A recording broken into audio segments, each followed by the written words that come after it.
Hello friends, अगर हम कहें कि वर्ल्ड का मैप अब बदलने वाला है तो यकीन करेंगे आप। लेकिन हम सच कह रहे हैं, क्योंकि प्रकृति हमें एक और महासागर देने वाली है। साथ ही हमें एक नया महाद्वीप भी मिलने वाला है। और ये बात जियोलॉजिस्ट ने भी साफ कर दी है कि अफ्रीका महाद्वीप दो टुकड़ों में बंट जाएगा और इन दोनों हिस्सों के बीच एक महासागर आ जाएगा। दरअसल दक्षिण पश्चिम केनिया में मीलों लंबी और काफी चौड़ी दरार पड़ चुकी है। इसका आकार प्रकार लगातार बढ़ रहा है, जिसके चलते नैरोबी नरोक हाईवे पूरी तरह तहस नहस हो चुका है। भूकंप की गतिविधियां यहाँ तेज हो चुकी हैं। ऐसे में सवाल ये है कि तब क्या होगा जब एक नया महासागर बन जाएगा। दुनिया के रहन सहन पर इसका क्या असर पड़ेगा, और सबसे अहम कि ये महासागर कब तक बनकर तैयार होगा। अगर आप भी इन सवालों का जवाब जानना चाहते हैं तो बने रहिए हमारे साथ अंत तक। 2018 के आसपास वैज्ञानिकों के सामने अचानक एक सवाल आया, क्या केन्या की वजह से अफ्रीका महाद्वीप दो हिस्सों में बंट जाएगा? अब जियोलॉजिस्ट्स ने ऐसी आशंका क्यों जाहिर की थी, ये जान लेते हैं। दरअसल केन्या के नैरोबी नारोक हाईवे के नजदीक 8 किलोमीटर लंबी दरार आ गई थी। जियोलॉजिस्ट के मुताबिक हाल ही में यहाँ धरती के टेक्टोनिक प्लेट्स में हलचल पाई गई थी, जिसके बाद कई मील की दूरी यहाँ पर दरार पड़ गई। भूगर्भ वैज्ञानिकों का ऐसा मानना है कि ये दरार अफ्रीकी महाद्वीप को न केवल दो हिस्सों में बांट देगा, बल्कि इसमें पड़ी दरार में पानी भर जाएगा और एक नए महासागर का जन्म होगा। साथ ही दुनिया को एक नए महाद्वीप की सौगात मिलेगी। हालांकि ये पहली प्राकृतिक घटना नहीं है।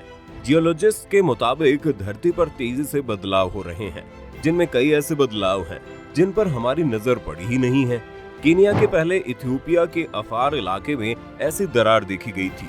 2005 में हुए इस दरार ने जियोलॉजिस्ट को सोच में डाल दिया, क्योंकि केवल 10 ही दिनों के भीतर 60 किलोमीटर लंबी दरार 8 मीटर चौड़ी हो गई थी।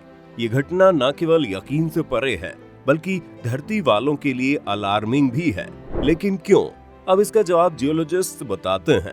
उनके हिसाब से पृथ्वी पर होने वाली किसी तरह के बदलाव में लाखों साल लगते हैं, पर केन्या की दरार चिंताजनक है।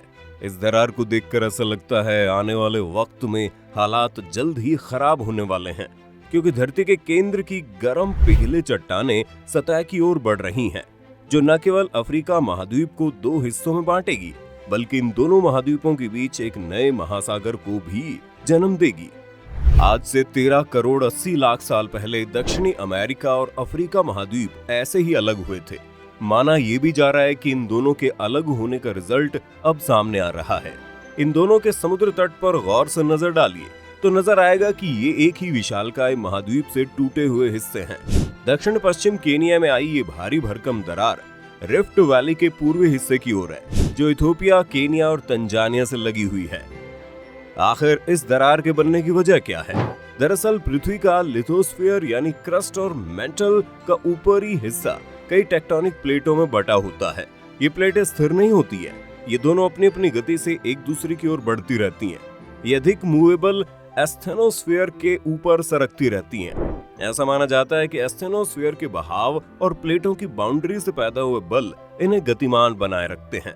ये शक्तियां न केवल प्लेटों को जनरल रूप से चलाती हैं, बल्कि कभी कभी प्लेटों को तोड़ भी देती है। इसी से धरती में दरार पैदा होती है, साथ ही एक नई प्लेट बाउंड्री के बनने का रास्ता भी बनाती है। साल 2005 में नोटिस किया गया कि अफार में अफ्रीकन प्लेट, सोमाली प्लेट और अरेबियन प्लेट धीरे धीरे एक दूसरे से साल दर साल 1 इंच अलग होती जा रही है। इस वजह से उसमें पानी भरता जा रहा है, जो एक नए महासागर को जन्म दे रहा है। हालांकि इस दरार का टेक्टोनिक प्लेटों की गतिविधियों से कोई लेना देना नहीं है, लेकिन शोध से पता लगता है कि अगले 1 करोड़ सालों में अफ्रीका जबरदस्त रूप से बदल जाएगा, जिससे नए महाद्वीप और पर्वत श्रृंखलाओं और महासागर का जन्म होगा। ईस्ट अफ्रीकन रिफ्ट वैली उत्तर में अदन की खाड़ी से लेकर दक्षिण में जिम्बाब्वे तक 3000 किलोमीटर के दायरे में फैली है। ये अफ्रीकी प्लेट को 2 आसमान हिस्सों सोमाली और नुबियन प्लेटों में बांटती है। इस रिफ्ट वैली के पूर्वी हिस्से यानी इथियोपिया, केनिया, तंजानिया में भूगर्भ हलचल तेज है, लिहाजा दक्षिण पश्चिम केनिया में धरती में मीलों लंबी चौड़ी दरार दिखाई देने लगी है। ज्वालामुखी भी इसके लिए काफी जिम्मेदार है। नॉर्थ अफ्रीकन रिफ्ट के नॉर्दर्न एंड से लेकर साउदर्न एंड तक करोड़ों सालों से वॉल्केनिक एक्सप्लोजन्स हो रहे हैं। एटा अले, ओली ड्यूनोव, लिंगैनी एंड डालाफिला जैसे कुछ वॉल्केनो पिछले 50 सालों से अरप्ट हो रहे हैं। तभी तो इन रीजन्स के चलते इन्हें दुनिया का मोस्ट एक्टिव वॉल्केनो कहा जाता है। इन्हीं वॉल्केनिक ब्लास्ट की वजह से अब वहाँ रिफ्ट ही रिफ्ट्स और वॉल्केनिक रॉक्स ही नजर आते हैं। पर इससे अर्थ क्रश के गायब होने का क्या संबंध है? दरअसल धरती का सबसे ऊपरी हिस्सा उसके दूसरे लेयर से अधिक ठंडा होता है। ऐसे में जब निचले लेयर का हिस्सा अधिक गर्म होने लगता है तो ऊपरी हिस्सा क्रैक हो जाता है, क्योंकि निचला लेयर अपनी गर्मी निकालने की जगह ढूंढता है। फिर वो बाहर की ओर रिलीज होता है। फिर यहीं से शुरुआत होती है दरारें पड़ने की। ये रिफ्ट्स धीरे धीरे बड़े होते हैं और उसमें पानी भरने लगता है। इस तरह की हलचल पहली नहीं है। शायद आपको मालूम ना हो, 300 मिलियन साल पहले सभी महाद्वीप एक ही हुआ करते थे, जिसका नाम पेंजी था। इसे सुपर कॉन्टिनेंट कहा जाता था। चलिए जानते हैं एक सुपर कॉन्टिनेंट से इतने कॉन्टिनेंट आखिर हुए कैसे। जैसे कि हमने पहले भी बताया कि अर्थ के टेक्टोनिक प्लेट्स हमेशा मूव करते रहते हैं, साथ ही अर्थ क्रस्ट वीक होता है। यही प्रोसेस जब समुद्र के बीच होता है तब वहां पर एक माउंटेन तैयार होने लगता है। फिर जब मैग्मा पानी के कांटेक्ट में आता है तब वो पत्थर बन जाता है। साथ ही आपको ये जानकर आश्चर्य होगा कि इससे महासागर श्रिंक भी होने लगता है। रिपोर्ट्स की माने तो प्रशांत महासागर वर्ल्ड का सबसे बड़ा महासागर है, जो हर साल 0.5 स्क्वायर किलोमीटर की गति से श्रिंक हो रहा है। इन्हीं गतिविधियों के चलते माना ये भी जा रहा है कि अगले 100 मिलियन साल के बाद फिर से सारे कॉन्टिनेंट एक हो जाएंगे, जैसे कि पहले पेंजिया कॉन्टिनेंट हुआ करता था। इसको लेकर वैज्ञानिकों ने भविष्यवाणी भी की है। उनके मुताबिक इस नए महासागर को बनने में 1 करोड़ साल लगेगा। इससे पहले पूर्वी अफ्रीका बाकी महाद्वीप से एकदम अलग हो जाएगा। पूर्वी अफ्रीकी रिफ्ट वैली के साथ अफ्रीकी महाद्वीप 2 हिस्सों में बढ़ जाएगा। पहला सोमाली प्लेट और दूसरा न्यूबियन प्लेट। इसके साथ ही पश्चिमी एशिया में नए पर्वत बनेंगे। पूर्वी अफ्रीकी हिस्से के अलग होने के कारण और अफ्रीका के बंटने से अरेबियन प्लेट यूरेशियन प्लेट में जाएगा, जिससे मैदानी जमीन पर्वत का रूप ले लेगी।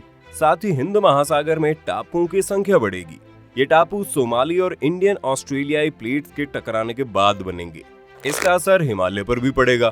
इंडियन ऑस्ट्रेलियाई टेक्टोनिक प्लेट उत्तर में यूरेशियन प्लेट की तरफ जाएंगे, जिससे हर साल हिमालय पर्वत श्रेणी 1 सेंटीमीटर बढ़ेगा और दक्षिण की तरफ फैलेगा।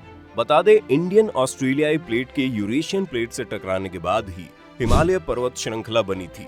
लेकिन साल 2012 में हुई एक स्टडी में पता लगा कि भारतीय प्लेट की उत्तरी दिशा में गतिविधि धीमी पड़ रही है, और जो कि अगले 2 करोड़ सालों में रुक जाएगी। साथ ही पूर्वी अफ्रीकी वैली अलग होकर ईस्टर्न अफ्रीकन रिफ्ट वैली को भी 2 टेक्टोनिक प्लेट्स के बीच बांट देगा। जनरली ये रिफ्ट से फ्यूचर में महाद्वीपों के टूटने का संकेत होती है।